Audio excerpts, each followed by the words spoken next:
Dale. Ahí sí, cónchale, caramba. Juan de Dios, hay que saber de esto, ¿tú me entiendes? Porque así que es, sí, sí, imagínate. sí. Sí, ¿eh? hermano, sí. Tengo un técnico nuevo aquí, pero tengo que orientarlo mientras tanto. Sí, sí. Señores, muy buenos días. Muy buenos días, buenas noches, buenas tardes. Juan de Dios, ¿cómo tú estás? Juan de Dios no necesita presentación. Es un gran amigo, hermano, comunicador, intelectual. Participa en el gobierno de la mañana, en aquel horario difícil que yo estuve por allá, el gobierno de la mañana, en la Z101. Saludo a todos los amigos de la Z, la emisora nuestra. Así es, doctor. Claro, nosotros formamos tienda aparte, pero mi corazón está ahí. Juan de Dios, dándote la bienvenida a este programa, a este espacio hoy jueves 10 de agosto, y vamos a tratar un tema muy interesante. Vamos a conversar sobre este asesinato de Fernando Villavicencio. Y yo le titulé hoy al programa los errores o las consecuencias cuando se pacta en política, fundamentalmente con el narcotráfico. O el crimen organizado. O el crimen organizado. Y hoy nosotros vamos a discutir una serie de situaciones que se dieron en el mundo, que se han dado en el mundo. Episodios, fundamentalmente en Latinoamérica. Pero hay algo que me parece muy conocido con este tema, y es el asesinato de este señor, Fernando Villavicencio, periodista de larga data, Sí. Una persona que decidió, gracias a sus asesores, enfrentar el narcotráfico, y vaya a ver en qué país. Sí, además de ser un asiduo enemigo del narcotráfico y el crimen organizado, hermano, hay que decir algo importante, es un asiduo enemigo del correísmo. Sí. Es considerado el principal candidato anticorreísta, sí.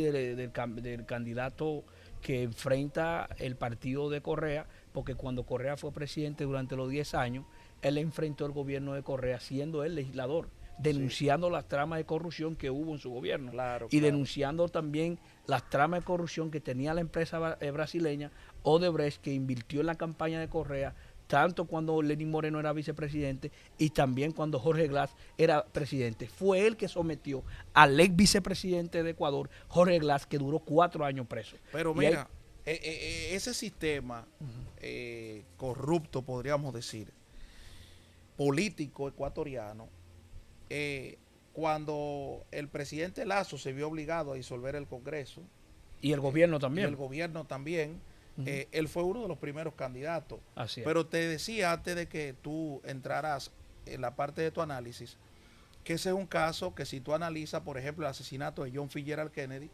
en ese momento se mataron 2 pájaros de un tiro. Así es. En ese momento, Lee Harvey Oswald, sí, a minutos de muerto Kennedy, entonces va un esbirro de la mafia, podríamos decir, y mata a Lee Harvey Oswald. Correcto. Y entonces eso dio paso a una serie de cuestionamientos. Sí. Bueno, la famosa comisión Warren, que al día de hoy es cuestionada. Y todavía no ha aclarecido el caso de Kennedy. Porque esa comisión estableció que un solo hombre hizo todos esos disparos que recibió Kennedy. Pero también el asesinato de su hermano, Robert Kennedy en el 68. Sí, pero también hay otro elemento que analizar. Ayer, el principal sospechoso es muerto inmediatamente, es decir, ya se cerró ese capítulo. Pero para mí, estoy totalmente convencido de que una muerte de Estado. Una muerte de Estado, correcto. ¿Por qué? Un magnicidio, además. Sí, porque el grupo, primero se estaba culpando a un poderosísimo narcotraficante, sí, perteneciente al grupo de los chones. De los choneros. De los choneros. Correcto. Exacto, que es un brazo operativo del cartel de Sinaloa. Exacto. Entonces, ese cártel que tiene ramificación en todas partes. Que ellos operan en Manabí, en la provincia de Manabí, que son 2 grupos. Tienen un grupo que es un grupo delictivo, que es el grupo Águila y Fatales. Sí, pero que se dedican a extorsionar, asesinar y al narcotráfico. Eso te iba a decir, controlan todo, controlan la siembra, la distribución, correcto, la elaboración del producto final como tal y la distribución. Así es. Es decir, eso sí reciben el nombre de lo que es cártel como tal. Así es. Ahora bien, ayer se culpaba a este grupo criminal, pero sin embargo otro grupo criminal se atribuyó, pero hoy sale el grupo criminal diciendo no, no somos nosotros, espérate.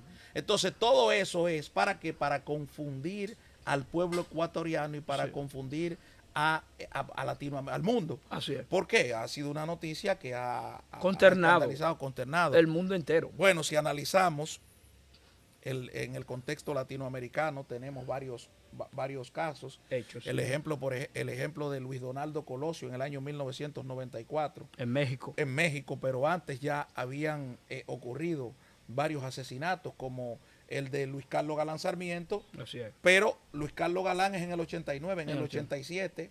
Matan a Luis Pardo Lear, sí, Jaime Pardo Lear. Del Partido Comunista, podríamos decir. Comunista. Sí, del UP, que era el partido Unión Patriótica, que había sido candidato contra Belisario Betancur en 1982 y perdió, y después de perder las elecciones en el 86, ya venía integrando su partido, lo manda a asesinar. Supuestamente estuvo ahí metido en este caso a José Rodríguez, el Gacha, el mexicano, que envió a William Infante, que estuvo involucrado en ese caso, que lo encontraron culpable fue en el año 1994. Sí, pero ahí hay una confusión. Sí. Ahí hay una confusión porque primero se le atribuyó esa muerte de Jaime Pardo Leal. Correcto. Y luego la de Bernardo Jaramillo Osa, porque uno sustituye al otro. Porque Jaramillo Osa sustituye a Jaime Pardo Leal después del asesinato. Exacto. Entonces, a Bernardo Jaramillo Osa lo matan en el 90, sí, pero después de Luis Carlos Galán. Sí, claro. Pero los dos, tanto Luis Pardo Leal como Bernardo Jaramillo Osa, eran de la Unión Patriótica. De la Unión Patriótica. Tienen un elemento fundamental, que hay una confusión en eso. Sí. Hay una confusión en eso. Y la confusión es que se cree que fue el cartel de Medellín que lo mandó a matar. Sí. Y no fue el cartel de Medellín que lo mandó a matar.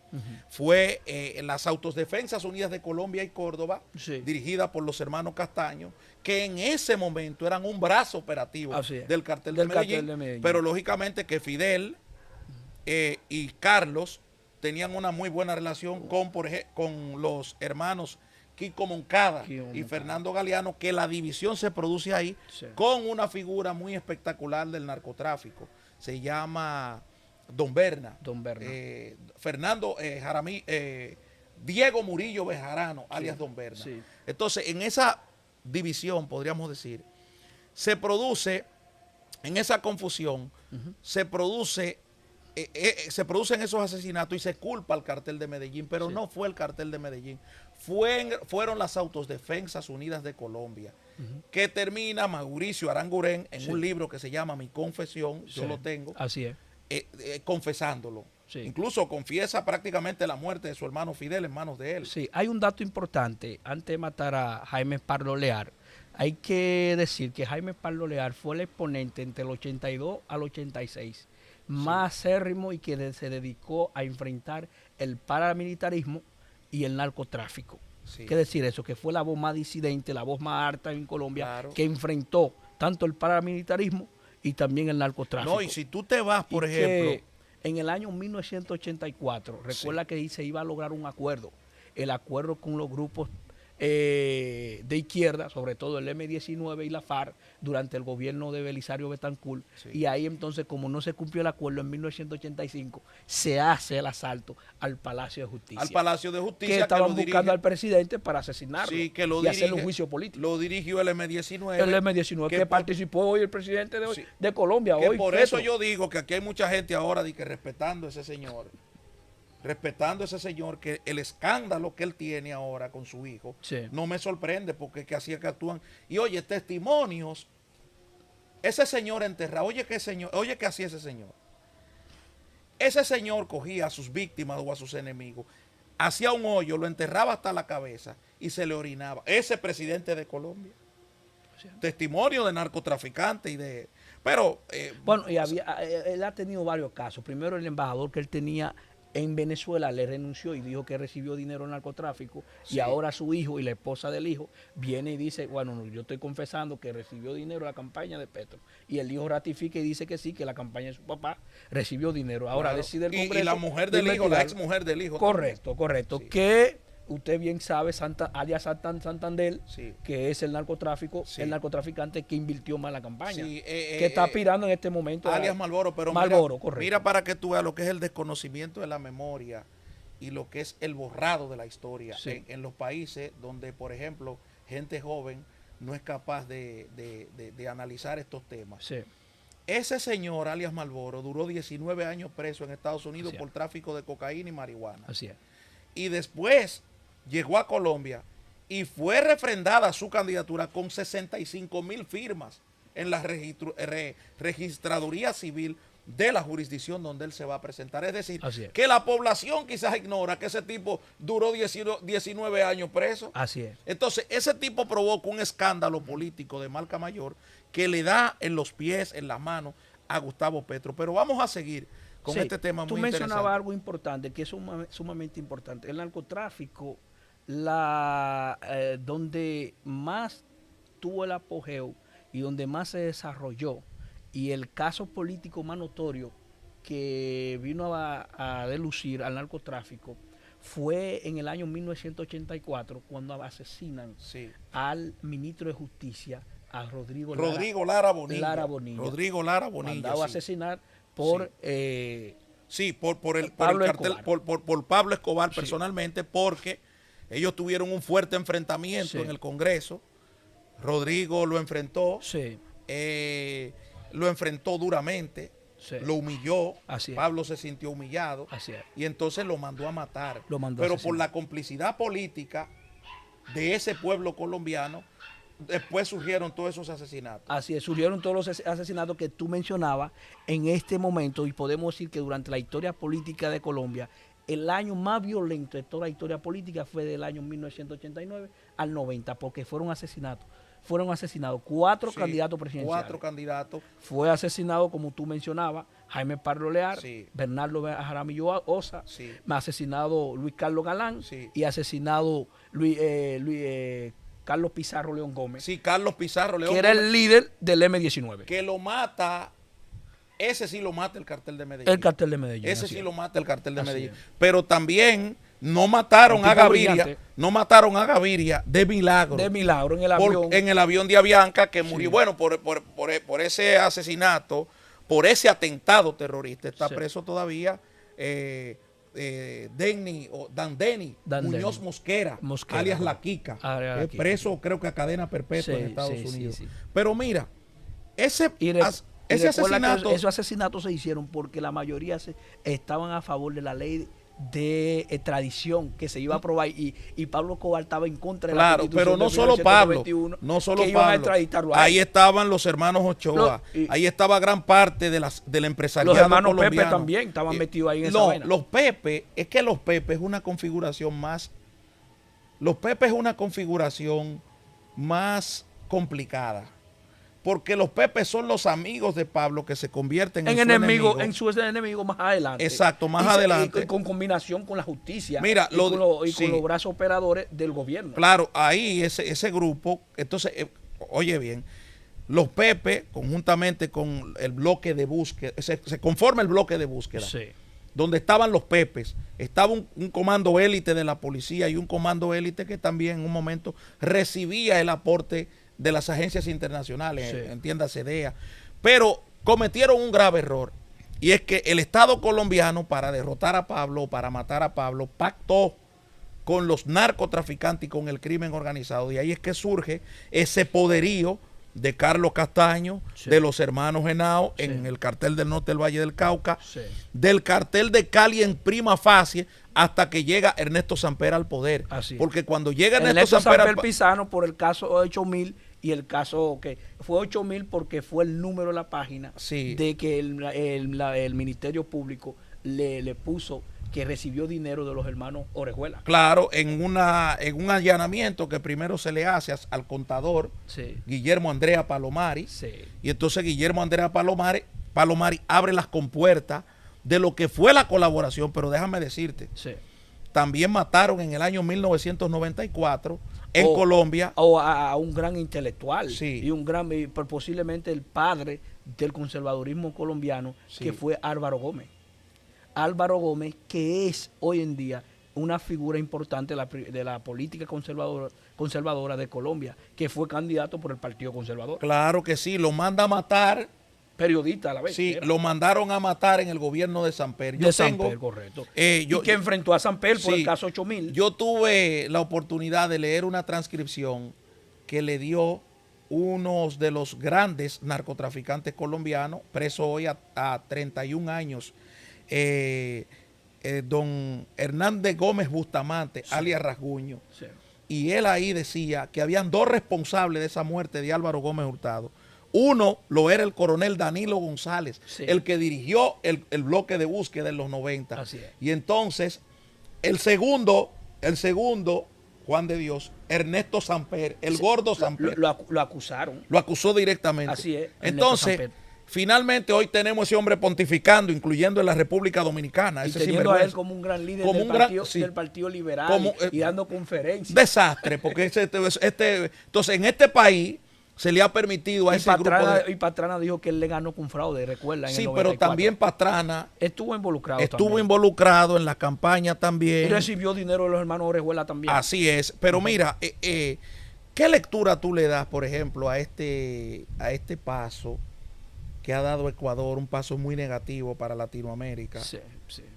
Un caso que de verdad yo creo que tiene muchas telas por donde cortar. Sí, sí. Ahora para, por ejemplo, todos los candidatos. Sí. Óyeme, este señor enfrentó abiertamente el narcotráfico. ¿Qué tan factible es para una campaña electoral enfrentar al narcotráfico abiertamente, aunque tus asesores te lo digan? Mira, en un país como Ecuador, donde el crimen organizado y la violencia política en los últimos años se ha escenificado, se ha desarrollado a su máximo nivel, y que durante la campaña del 2021 donde cuando fue candidato Yacu Peri, en el momento aquel donde el propio crimen organizado lo amenazó, y al propio presidente hoy, Guillermo Lazo. Sí. Y cuando llegó Guillermo Lazo, lo primero que le hicieron es que le cerraron las cárceles. Y ahí se armó un motín. Sí. Y le quemaron varias cárceles donde murieron varios líderes del narcotráfico. Sí. Y ahí entonces decretó el estado de excepción. Y cuando decretó el estado de excepción, ahí nació el caso de corrupción que hoy estaba enfrentando, y finalmente tuvo que disolver el gobierno y también el Congreso. Pero Ecuador se escenificó y se desarrolló esos grupos subversivos y ese grupo, sobre todo, del narcotráfico y el crimen organizado en la postrimería del gobierno de Correa. Porque sí, Correa, cuando estaba saliendo en el poder en el 2017 para darle el poder a Lenín Moreno, tuvo un problema con el narcotráfico y no pudo controlar la inseguridad del país. Y el narcotráfico tuvo un apogeo importante. Bueno, tanto así que a Correa lo tuvieron al matar allá. Así es. No se salvó a Chepita también, porque óyeme una cosa, Ecuador ha perdido el encanto, sí, en cuanto a la seguridad, podríamos decir. Así es, ya no es un país que hace 10 años, 15 años, que era de lo más seguro de lo más seguro. Hoy para viajar allí, la gente tiene que, espérate, ¿qué me puede pasar o qué no me puede pasar? Está dentro de los 5 países más inseguros de América Latina, sí, incluyendo Honduras, Guatemala, que son de los países más inseguros. Sí. Pero en el caso de Ecuador, hermano, a menos de 2 semanas de un proceso electoral, matan a uno de los principales candidatos, el que estaba entre el segundo y tercer lugar, donde todas las encuestas dicen que el índice indeciso supera el 50%. Un hombre con mucha posibilidad, sí, porque estaba en tercer lugar. Exacto. Estaba terciando con Yacu Peri, sí, y algunas encuestas le daban a él segundo lugar. Sí. Y tenía un problema abierto con Luisa González, que es la candidata del Movimiento Ciudadano, que es el partido de Correa, sí, hoy en día, y le dijo a ella que no lo voy a enfrentar a ustedes porque ustedes son un grupo corrupto, que durante el gobierno de su líder, ahí hubo corrupción. La coherencia. Y cuando yo llego, yo voy a enfrentar esos casos de corrupción. Y hoy hemos visto que ese propio candidato, que lo amenazaron hace menos de una semana, y dijo, no tengo miedo, no voy a andar con chaleca antibala, y aparece con 3 tiros en la cabeza. Bueno, yo creo que ese fue el error de él. Yo creo que él cometió muchos errores. Él cometió sí, varios garrafales, sí, o sea, varios que le provocaron la muerte, porque él llegó en un momento en el último discurso que se quedaba sin palabras, entonces sí, seguía enfrentando el narcotráfico. Vengan por mí. O sea, en un país donde las instituciones son tan débiles, tú no puedes darte el lujo de enfrentar a un narcotraficante. Así es. Porque ninguna institución, o sea, es que está todo permeado. O sea, la policía, el ejército, o sea, todo permeado y todo. Y una clase política que no está, que el escenario político y el panorama político de Ecuador no es como un sistema político fuerte como tenemos aquí en República Dominicana, sino cada día se destruye más el sistema político. Analiza cómo está Ecuador. Sí. Hay una división política y hay un grado de desafección a los partidos políticos. Claro. Mira, ahora está en una crisis política, pero una crisis de inseguridad también. Pero déjame decirte, eso que pasó con Villavicencio ahora, tú esos grupos de la sociedad civil ecuatoriana que están hablando disparate ahora, que han propiciado ese desorden allá, porque son ellos que han propiciado ese 50% de indeciso atacando a los partidos políticos. Ese grupo ni sale ahora en las elecciones, ni sale de su casa. ¿Sabe por qué? Porque ellos saben que esos grupos delincuenciales lograron su objetivo. Destruir el sistema de partidos. Sí, pero ahora hay otro peligro donde su cabeza también está en juego. ¿Cuál? Que ya nadie respeta a nadie porque te mataron un candidato presidencial. No, y además Ecuador, que tiene antecedentes históricos, que en el año 1981 asesinaron un presidente, que fue Jaime Rodó. Sí. Jaime Rodó Aguilera, que había ganado en 1980 a Sixto Durán Ballén, que después Ballén fue candidato por el Partido Mira, Social tenemos que saludar a la gente que está conectada. En el año 1992. Sí, tenemos que saludar a la gente que está conectada en el día de hoy. Muchas. Este es un encuentro, señores, que nosotros vamos a propiciar con diferentes invitados. Quisimos traer a Juan de Dios aquí conmigo, primero que es mi hermano, una persona que siempre nos vivimos intercambiando procesos y esas cosas. Y este es un programa que lo vamos a hacer para invitados especiales. Pero me permito saludar a la gente, señores. Ahí está mi querida amiga y hermana Mirna Tejeda con nosotros. Ella fue diputada en la circunscripción número 3, aspira a diputada nuevamente por el PLD. Ramón Brito está con nosotros, Wilson Peguero, Wilson Núñez, Eddie Florentino. Señores, y nos está saludando Ramón Brito desde Carolina del Norte. Te manda saludos. Rufino Jiménez con nosotros. Jack News, excelente diálogo. Felicidades, doctor Linares y Juan de Dios. Gracias a ustedes. Adonis Morillo, Clara Santana, Epifanio Méndez. Bueno, en definitiva, mucha gente conectada, señores. Difundan este contenido. Sí, y que te decía sobre el caso de Villavicencio, que fue legislador, como se disolvió el Congreso, obviamente ya termina la legislatura. Entonces, ¿qué pasó? Cuando él era legislador, él dirigía la comisión que investigaba la corrupción del gobierno de Lazo y también del gobierno de Correa. Determinó que en el caso de Correa, cuando fue presidente, hubo varios casos de corrupción. En el caso de Arroz Verde, que fue en la sierra, ¿por qué pasa? Ecuador es un país que tiene 3 grandes áreas geográficas. Tiene la costa, donde está Guayaquil y esta zona. Ahí está lo que llamamos la sierra, donde está Manabí, esa zona. Y está donde está Pataza y donde está Esmeralda, donde nosotros tenemos entonces lo que llamamos la Amazonía. ¿Qué pasó? Ahí, entre la sierra y la Amazonía, ahí es que se dan por la naturalidad, por la ubicación geográfica, la mayoría de los grandes capos, la mayoría de las grandes organizaciones se dan allí, pero ¿por qué? Por la situación geográfica que le favorece, porque Ecuador es uno de los mayores, es uno de los mayores productores de la hoja de coca.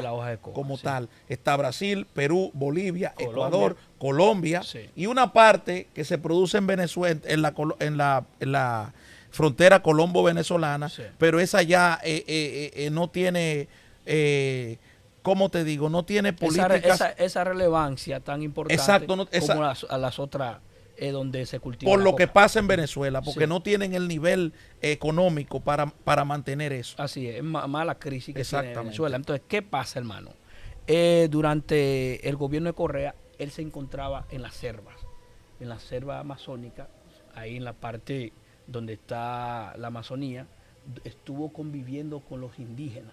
¿Sabes que Ecuador es un país que es, por su clase social, es reconocido como un país multinacional, porque tiene diferentes grupos indígenas que viven allá? Entonces, ¿qué pasa? Durante la gestión de Correa, él se encontraba en la Amazonía, donde enfrentó a Correa desde ahí, porque Yasuní es donde se encuentra la mina de petróleo. Porque, ¿qué pasa? Ecuador es un país que produce petróleo. Producía durante la gestión de Correa, llegó a producir los 500.000 hasta 540.000 barriles diarios, y después pasó a producir 400.000 barriles diarios. Luego hubo una crisis y dejaron de producir la cantidad, entonces salieron dentro de la OPEC, porque ellos eran parte de la OPEC, de la Organización de Países Exportadores de Petróleo. Después entraron y cuando nació la crisis de la pandemia de la COVID-19, claro, ellos salen en el 2020. Entonces él enfrentó a Correa en esta gestión, enfrentó también a Lazo, porque Lazo tiene un cuñado que tuvo contrato en el gobierno y eso no es permitido allá. Sí. Hubo caso de corrupción, entonces lo enfrentó en la actual gestión, en el Congreso, enfrentó al presidente Lazo y era uno que estaba abanderando el juicio político en contra del presidente Lazo. Mira, yo, como te dije al principio, para cambiar así rápidamente de tema, como te dije al principio, eso es un crimen de Estado. Un crimen de Estado. Y la confusión en la que han envuelto al pueblo ecuatoriano y al pueblo latinoamericano y a Latinoamérica como tal, a los pueblos, te lo demuestra. O sea, ayer estamos buscando un grupo, Fito que si yo quién, y hoy entonces se declara otro grupo, sí fuimos nosotros. Entonces, resulta que el verdadero grupo dice, no, espérate, esta gente lo que son unos, eso lo que nos están imitando. No, entonces, esa confusión que, déjame decirte, se me quedaba, tú más que nadie lo conoces, la muerte de Jorge Eliezer Gaitán Ayala es 1948. Parecida también, 1948, que se produce primero por esa gran división en el Partido Liberal, esa aceptación del Partido Comunista Colombiano. Entre él y Gabriel Turbay, que era hermano de Julio César Turbay. Exacto. Que Gabriel Turbay pertenecía a la ala de López Pumarejo. Alfonso López Pumarejo había sido presidente. Él y Echandía. El líder del partido en los años 40 ya era Jorge Eliezer Gaitán. No había duda de eso. Pero fíjate que la división que produce Jorge Eliezer Gaitán en el Partido Liberal provoca una situación que ya en el 46... Ellos pierden las elecciones por la división. Ahí gana Mariano Ospina Pérez. Exacto, Mariano Ospina Pérez. Del Partido Conservador. Exactamente, pero quien se queda con el control absoluto del partido es Jorge Eliezer Gaitán. Lo demostró en las elecciones congresuales y legislativas, que la ganó él. Exacto, pero entonces ahí... Y le ganó a Eduardo Santos, el liderazgo del Partido Liberal. Cometió, pariente de este que fue presidente ahora... Juan Manuel Santos. Por ejemplo, cometió un grave error. Tú sabes que comenzó a fortalecer al Partido Comunista, que no era... Yo creo y aliarse con el Partido Comunista Cubano también. Sí. Y con los líderes porque cubanos. El Partido Comunista, aunque se había formado en el 30, en Colombia, no tenía la aceptación en el 47, 45. Bueno, ya había salido el mundo de la Segunda Guerra Mundial, pero el conflicto colombiano lo mantenía ellos como que nada pasaba. Es decir, ellos estaban envueltos en su problema. Todos los males de Colombia vienen precisamente por esa división entre el Partido Liberal y luego entonces esa lucha campal entre conservadores y liberales, que son los que producen a su vez los paramilitares, esas Fuerzas Armadas Revolucionarias de Colombia, la FARC, por eso, lógico. Entonces, toda esa desgracia que ha venido a Colombia ha venido por la división de la clase política. Así es. Fíjate que ahí no hay espacio para una sociedad civil. Así es. Ahí no ha habido espacio para una sociedad civil. Ahí ha habido cualquier cosa menos espacio. ¿Por qué? Porque tú no sabes en cuántos grupos armados está dividida la clase colombiana. Entonces, ese asesinato de ayer podría considerarse, en parte, tendría similitud al caso de Jorge Eliezer Gaitán Ayala. Definitivamente. Todo parecido, porque lo de Ayala no solamente fue un asesinato por ser un líder político, también fue un crimen de Estado. Fue un crimen de Estado porque no había duda.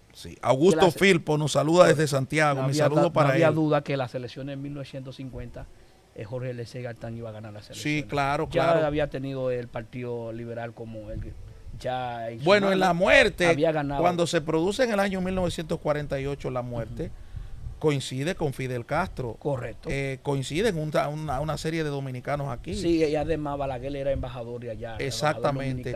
Exactamente. Bueno, al otro... Y que después de ese asesinato, de ahí vienen los golpes de Estado, porque en el 50 gana el papá de Álvaro Gómez, que se llama Laureano Gómez. Laureano que era Gómez. un gran un prolífero comunicador, periodista, abogado y un gran intelectual del Partido Conservador. Bueno. Y de ahí viene entonces después el golpe de Estado, que entra entonces Gustavo Rojas Pinilla con los militares, claro, hasta el 1953. Sí, ahí se fortalece en parte el negocio del narcotráfico, sí, que tú te vas a Honduras y también encuentras una ramificación de sí, todo lo que fue, de todo lo que es el crecimiento de las estructuras del narcotráfico hondureño, sí, hasta el día de durante hoy con el presidente de Policarpio Paz García. Exactamente, hermano. Sí. Tenemos que seguir esta conversación, sí, pero hemos interrumpido una pareja brillante que está aquí con nosotros en los controles, que es el amigo y hermano David, que vino con su esposa. Mi saludo para ella. Sí.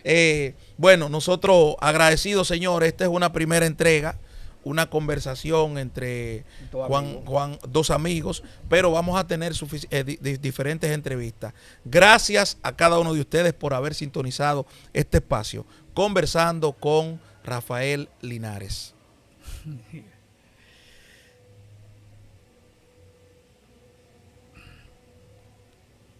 Cerrar. Dale a cerrar.